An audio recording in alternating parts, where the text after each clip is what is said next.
Hi everyone, my name is Lauren Diorio and I will be presenting on delirium.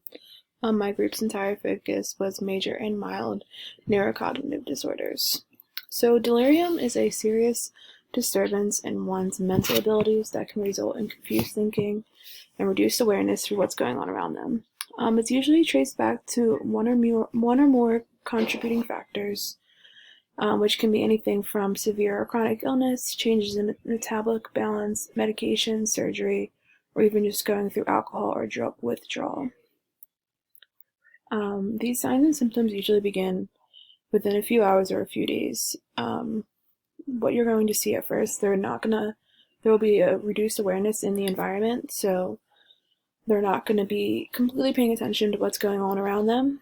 Next, it is poor thinking skills, so the simplest things will seem like such a challenge to them. After that becomes the behavior challenges, which is where these people start to see their hallucinations. They become restless, they start to question everything and anything around them, which causes the emotional disturbances, which leads to anxiety, depression, irritability, etc.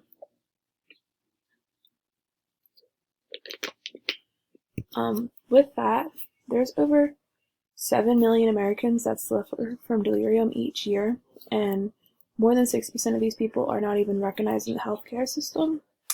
It's a disorder that goes unrecognized multiple times throughout these people's lives. It's usually in the older people population, but it can be seen in any population. So as far as for the DSM-5 criteria, this is the diagnostic criteria in order to be diagnosed with delirium. So the first is being the disturbance in attention, basically meaning they aren't able to direct, focus, sustain, and shift their attention to other things, and awareness, so they become less aware in the environment that they're in at the time. So this disturbance develops over a short period of time, usually within a few hours or a few days, like I said, and it represents a change in baseline attention and awareness and tends to fluctuate in severity during the course of a day. So this is where a lot of people get confused between the difference of delirium and Alzheimer's. The difference is that this isn't something that has gradually gotten worse over time. It's kind of like a shift. You would recognize something being different right away. But it will, just as Alzheimer's does, it does have a disturbance in your cognition. So your memory, they become disoriented, your language, perception, all of that. So in order to be diagnosed with delirium, the disturbances in criteria A and C that I listed are not better explained by another pre-existing, established, or evolving neurocognitive disorder and do not occur in the context of a severely reduced level of arousal, such as like if someone were in a coma or something like that.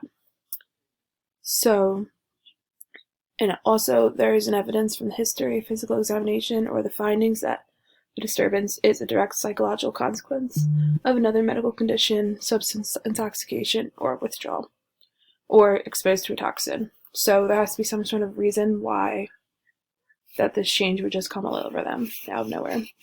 The video that I posted for you guys gives an example of this guy named Bill who was taking painkillers and ended up having an awful reaction to it. He ended up getting delirium from them, and he was just on the golf course one day, and all of a sudden he couldn't remember where he was. He was hospitalized and actually became dehydrated and constipated, and some of his organs started shutting down because he was convincing himself that the hospital was drugging his food and drink, so he refused to eat or drink anything simply because of the delirium. So I won't go through all of it, but it's a really good, interesting video to watch if you guys want to learn more about it.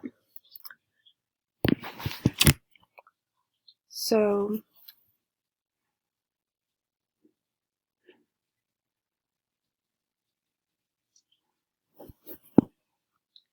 there's a few different diagnoses of delirium that can happen. So the first one being the psychotic disorder and bipolar and depressive disorders with psychotic features.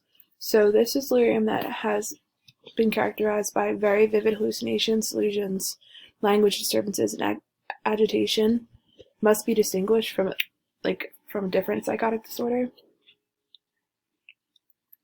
So these people would have had to not been diagnosed with a previous psychotic disorder and start having these hallucinations. A lot of patients that have this kind of delirium express that they see bugs crawling on around them,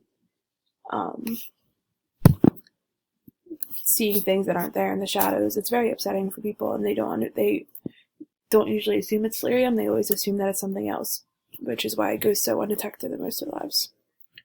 So the next one is acute stress disorder, and this is associated with fear, anxiety, dissociative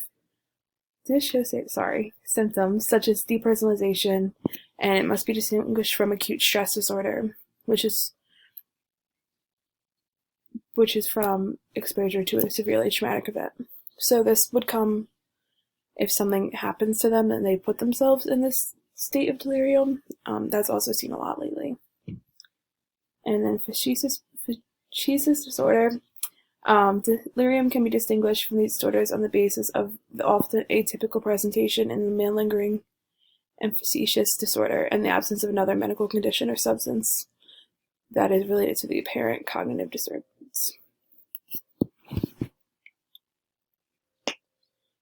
So, with that, it's very upsetting watching these people. The more I learned about delirium, the more I felt for these people. Like I said before, it's not something that people often think about when they're thinking about neurocognitive disorders. We all have our problems with our memory and understanding as we get older. We go around, we forget each other's names, and we may need time to figure out directions, but this is just part of our ongoing life. But some older adults develop extreme thinking problems with remembering, understanding, and thinking. So, for example, they get lost, go to the bathroom, they forget loved ones' names, and that's really hard for others. I